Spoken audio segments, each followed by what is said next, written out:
Hello,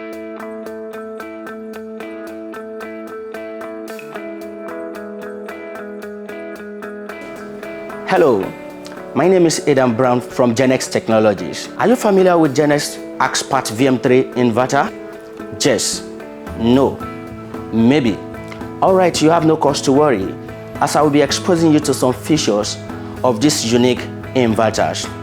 Firstly, I would like to talk about the features of the two inverters, that is the 5 kVA VM3 and the 6 kVA VM3 twin.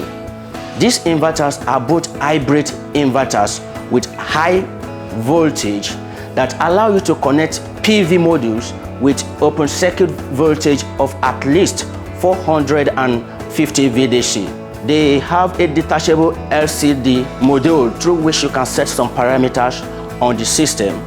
It has inbuilt Wi-Fi monitoring device that you can use to monitor the operation of the inverters remotely. The USB on-the-go function that the inverter has enables you to upload data to the inverter and also extract some data from the inverter.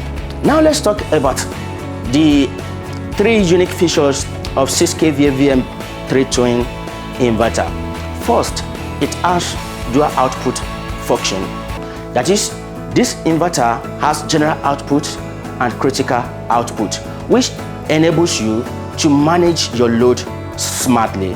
So the second standout feature of this inverter is the integrated MPPT solar charge controller that has maximum PV input current of 27 amperage. This supports the latest trend in the PV industry. Lastly, the inverter has a wider input voltage range starting from at least as low as 60 VDC. This means that your PV system can start harvesting by having minimum at least 2 PV installed on your roof. If you want to find out more, kindly visit the website on the screen.